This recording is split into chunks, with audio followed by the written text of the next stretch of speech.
இன்னைக்கு நம்ம கண்டென்ட்ல பார்க்க போற கண்டென்ட் டீமான் பார்பர்.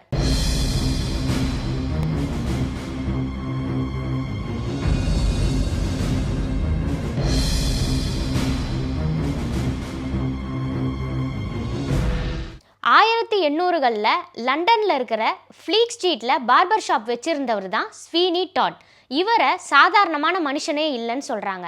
அதாவது இவர் பார்பர் ஷாப்புக்கு வரவங்க கிட்ட பேச்சு கொடுத்துட்டே ஒரு சேரில் உட்கார வச்சு ஹேர் கட் பண்ணுற மாதிரி பண்ணி அந்த ஷேவிங் பிளேடில் அவங்களோட கழுத்தை அறுத்துருவாராம். அறுத்த உடனேயே அந்த சேரில் இருக்கிற லிவரை புல் பண்ணுவாராம். அப்படி புல் பண்ணதும் அந்த சேர் ஓப்பன் ஆகி அந்த உடம்பு பேஸ்மெண்ட்டில் விழறதாகவும் சொல்லப்படுது.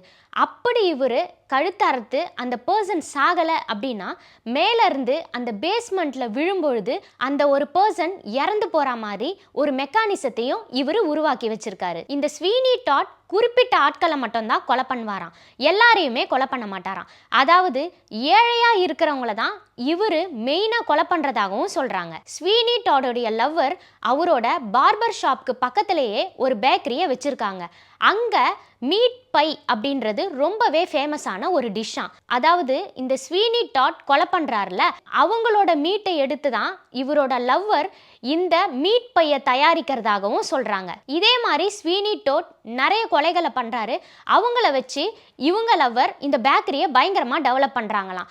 அதாவது இவங்க பயங்கர பணக்காரா மாறிடுறாங்க. அடுத்த ஒரு 4-5 இயர்ஸ்க்கு அப்புறம் இவரோட பார்பர் ஷாப்க்கு ஒரு ஜெர்மன் ஸ்டூடெண்ட் வராரு. அவரு ஒரு நாயவும் கூட கூட்டிட்டு வராரு. அந்த நாய் உள்ள நுழைஞ்ச உடனே பயங்கரமா கத்த ஆரம்பிச்சிருக்கான். இவரு உட்கார வச்சு கொலை பண்ற அந்த சேர் பக்கத்துல போய் ரொம்பவே கத்திருக்கு. இதனால அந்த ஜெர்மன் ஸ்டூடெண்ட்க்கு பயங்கர டவுட் வந்து அக்கம் பக்கத்துல இருக்கிறவங்களெல்லாம் கூப்பிட்டு அந்த பார்பர் ஷாப்பை கம்ப்ளீட்டா சர்ச் பண்றாரு. அப்போ அந்த சேருக்கு கீழே இருக்கிற பேஸ்மெண்ட் ரூமை கண்டுபிடிச்சி உள்ள போறாரு.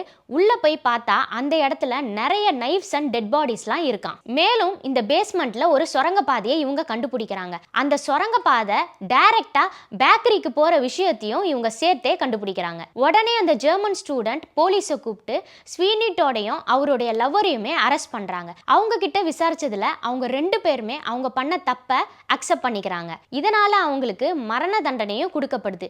இதுதான் இந்த லெஜெண்டுக்கு சொல்லப்படுற ஒரு ஸ்டோரி. 1846ல் ஸ்டிங் ஆஃப் பேர்ல்ஸ் அப்படின்னு சொல்லப்படுற ஒரு புக்கில் இந்த பார்பர் ஸ்டோரி இடம்பெற்றிருக்கு. அதில் ஸ்வீனி டாட்னு சொல்லப்படுற இந்த டீமான் பார்பரை பேஸ் பண்ணி தான் கதையை எழுதியிருக்காங்களாம். ஒரு சில பேர் இந்த கதை உண்மையாகவே லண்டன்ல நடந்தது அப்படின்னு சொல்றாங்க.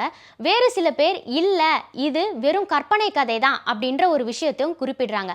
ஆனா இது உண்மையா நடந்துச்சு அப்படின்றதுக்கு எந்த ஒரு ஆதாரமும் இப்ப வரைக்கும் கிடைக்கலையாம். இதே மாதிரி இன்னொரு கண்டென்ட்டோட அடுத்த கண்டென்ட்ல நான் உங்களை சந்திக்கிறேன்.